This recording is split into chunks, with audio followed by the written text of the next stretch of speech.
حدیث مبارکہ ہے کہ نبی علیہ السلام کے زمانے میں ایک صحابی کی شادی ہوئی تو ایک ڈبل سٹوری گھر تھا، تو نیچے ماں باپ رہتے تھے عورت کے، اور اوپر کی سٹوری پہ ہسبینڈ اپنی وائف کے ساتھ رہتا تھا۔ چنانچہ ایک مرتبہ ہسبینڈ کو کسی تجارتی سفر میں جانے کی ضرورت پیش آئی، تو اس نے میک شور کیا کہ گھر کے اندر ضرورت کی ہر چیز ہو۔ پھر جب الوداع ہونے لگا تو بیوی کو نصیحت کی کہ دیکھو تم نے اوپر سے نیچے نہیں اترنا۔ بیوی نے کہا ٹھیک ہے، ہسبینڈ چلا گیا۔ اب بیوی اوپر کی سٹوری میں رہ رہی ہے۔ اللہ کی شان کہ اس کے والد بیمار ہو گئے۔ اب یہ ایسا کلوز رشتہ ہے کہ انسان کا دل چاہتا ہے کہ اپنے والد کے پاس بیٹھے، اس کی تیمارداری کرے، خبرگیری کرے، خدمت کرے، مگر وہ عورت نیچے اتر ہی نہیں سکتی تھی، چونکہ ہسبینڈ نے کلیئر لفظوں میں کہہ دیا تھا کہ آپ نے نیچے نہیں اترنا۔ اب جب وہ نیچے نہیں اتر سکتی تھی تو اس نے نبی علیہ السلام کی خدمت میں پیغام بھیجا، اے اللہ کے حبیب صلی اللہ علیہ وسلم، میرے خامند جب سفر پر جانے لگے تو انہوں نے کلیئر لفظوں میں مجھے کہا تھا کہ تم نے نیچے نہیں اترنا، لیکن اب سچویشن ایک نئی ڈیولپ ہو گئی ہے کہ میرے والد بیمار ہو گئے ہیں، تو کیا میں ان کی تیمارداری کے لیے نیچے اتر سکتی ہوں؟ نبی علیہ السلام نے فرمایا کہ نہیں، جو تمہیں تمہارے خامند نے کہا تم اسی پر عمل کرو۔ چنانچہ وہ عورت نیچے نہیں اتری۔ والد کی طبیعت خراب ہوتی گئی حتیٰ کہ والد کی وفات ہو گئی۔ اب والد کی وفات ہو گئی، اللہ کے پیارے حبیب صلی اللہ علیہ وسلم اگر چاہتے تو فرما سکتے تھے کہ ٹھیک ہے، یہ ایک نئی صورت ڈیولپ ہو گئی ہے، اب میں تمہیں اجازت دیتا ہوں کہ تم نیچے اتر آؤ اور اپنے والد کا چہرہ دیکھ لو۔ مگر نبی علیہ السلام نے ایسا نہیں کیا، بلکہ یہی فرمایا کہ نہیں، چونکہ خامند نے کہا تھا نیچے نہیں اترو تو آپ نیچے مت اترو۔ اب اس کی والد کو نہلایا گیا، کفن دیا گیا اور اس کا جنازہ گھر سے نکلا، اور یہ خاتون، یہ لڑکی ایسی تھی جو اپنے باپ کا آخری دفعہ چہرہ بھی نہیں دیکھ سکی۔ آپ اندازہ لگا سکتی ہیں کہ ایموشنلی اس کے لیے یہ کتنا ڈیفیکلٹ کام تھا۔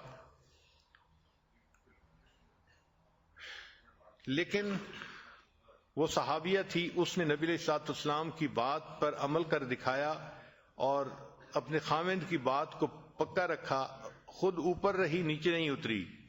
خیر، والد کا جنازہ ہو گیا۔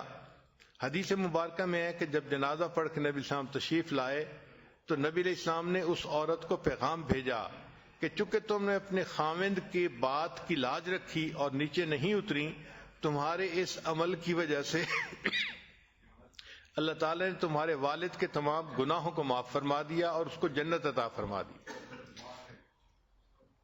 تو اس سے اندازہ لگائیں کہ شریعت کی نظر میں خامند کی بات کی کتنی اہمیت ہوتی ہے۔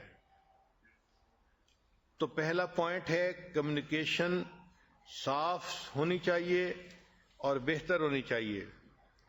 دوسرا ہے کہ ہر بات پہ جھگڑا کھڑا نہ کریں، چوز یور بیٹل، پرنسپلز کے اوپر آپ اختلاف کریں اگر کرنے کی ضرورت بھی ہے۔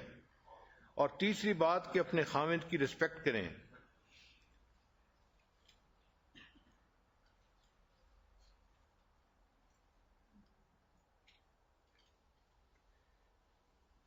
چنانچہ ایک یونیورسٹی کی ریسرچ میں 400 مردوں سے انٹرویو کیے گئے اور ان سے پوچھا گیا کہ آپ کیا چاہتے ہیں اپنی بیوی سے، تو انہوں نے کہا کہ ہم باقی ہر تنگی برداشت کر سکتے ہیں، لیکن ہم یہ چاہتے ہیں کہ بیوی ہماری رسپیکٹ کرے۔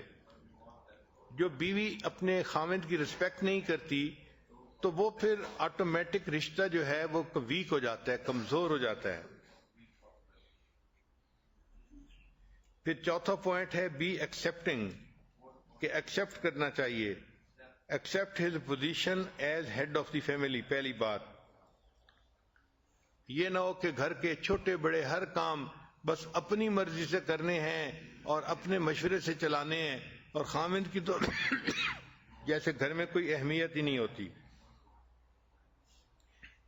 اور abandon the myth of equality، یہ جو ایک ہے نا متھ چل پڑی ہے کہ شانہ بشانہ میاں بیوی اور ایک ہیں، ٹھیک ہے ایز این انسان ایک ہیں، لیکن گھر کے اندر جو ذمہ داریاں ہیں اس میں اللہ نے مرد کو پریفرنس دی ہے، فضیلت دی ہے، اور عورت کو اس کا ماتحت بنایا ہے۔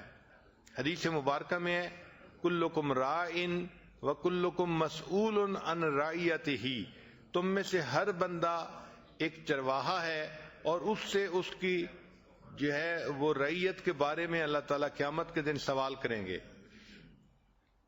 تو خاوند سے بیوی اور بچوں کے بارے میں قیامت کے دن سوال کیا جائے گا، اور بیوی سے بچوں کے بارے میں سوال کیا جائے گا، چونکہ وہ بچوں کی نگران ہے۔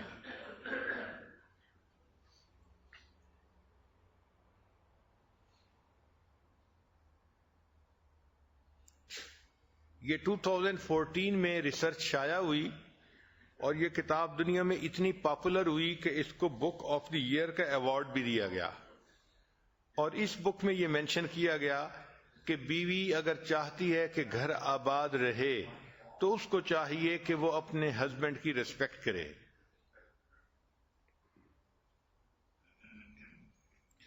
پھر 5واں point, let go of responsibility of finance, کہ جو گھر کے اخراجات ہیں اس مسئلے میں عورت خود ذمہ داری نہ لے، بلکہ یہ خاوند ہی کے سر پہ رکھے کہ گھر کے اخراجات کو وہی چلائے۔ ایک پوائنٹ بڑا اہم ہے کہ let your husband be childrens father, کہ اپنے ہسبینڈ کو بچوں کا باپ بننے دو۔ ہوتا کیا ہے کہ ماں خود تو بچوں کو مار بھی لیتی ہے، کچھ نہیں ہوتا، اور اگر خاوند ذرا سخت آواز سے بچوں کو بلا لے تو تڑپ جاتی ہے، جھگڑا شروع کر دیتی ہے، چھوٹا بچہ ہے آپ اس کا خیال نہیں کرتے، آپ کو تو بچوں سے محبت ہی نہیں، پیار ہی نہیں۔ بھائی ڈانٹ ڈپٹ کرنا یہ زندگی کا حصہ ہے، تو مرد کئی مرتبہ ایسی بات کر جاتا ہے، اس پر صبر ہی جو ہے کرنی چاہیے، عورت کو پیشنس اختیار کرنی چاہیے۔ تو اپنے ہسبینڈ کو بچوں کا باپ بن کر رہنے دو۔ پھر discuss with him how to raise children, اگر بچوں کی تربیت کرنی ہے تو اپنے ہسبینڈ کے ساتھ ڈسکس کریں کہ ہمیں کن کن باتوں کا خیال کرنا چاہیے تاکہ ہمارے بچوں کی تربیت اچھی ہو سکے۔ Let your husband value your problem,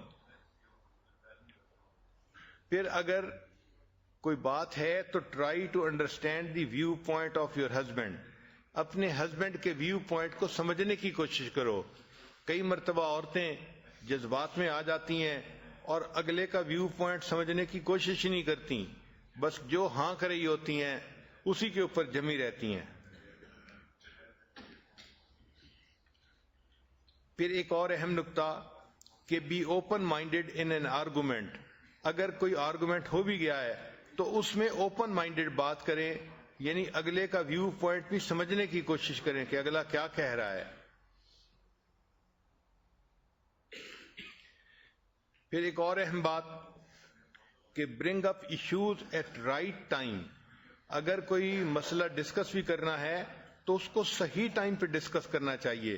اس میں عورتیں بہت زیادہ غلطی کرتی ہیں، وہ مسئلے کو بچوں کے سامنے کئی دفعہ ڈسکس کرنا شروع کر دیتی ہیں، یا اس وقت ڈسکس کرتی ہیں جب خاوند بہت تھکا ہوا ہوتا ہے یا وہ بہت زیادہ کسی کام کے اندر بزی ہوتا ہے۔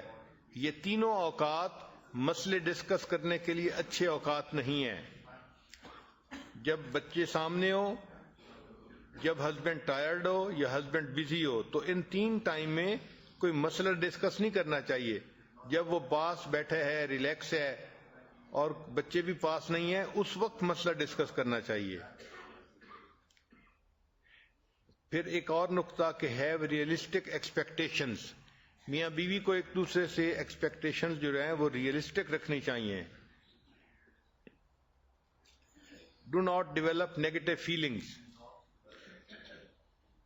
پھر بات چیت کے دوران learn to say sorry if you are wrong, اگر کوئی غلطی ہو گئی ہے یا آپ نے کسی غلط بات پہ اپنے ہسبینڈ کے ساتھ ذرا اکڑ پن کا اظہار کر دیا ہے تو اس کی سوری بھی کرنی چاہیے کہ بھئی مجھ سے یہ غلطی ہو گئی، اس وقت میں غصے میں تھی، میں نے ایسی بات کہہ دی۔ مگر سوری کرنا تو ایک بہت ہی مشکل کام ہوتا ہے۔ پھر میاں بیوی کی ازدواجی زندگی میں رول ود دی چینجز کے ساتھ عورت کو بھی چینج ہونا چاہیے. مثال کے طور پہ شادی ہوئی تو اب عورت کی سچویشن اور ہے، پھر اس کے بعد اس کی بچہ ہو گیا تو بچے کے بعد اس کے بدن کے اندر بھی تبدیلیاں آتی ہیں اور حالات کے اندر بھی تبدیلیاں آتی ہیں، تو اس کے ساتھ ایڈجسٹمنٹ کر لینی چاہیے. Deal with the changes.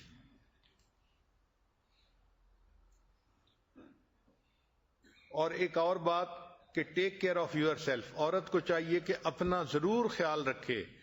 بہت ساری عورتیں جب بچے ہو جاتے ہیں تو اپنا خیال رکھنا چھوڑ دیتی ہیں،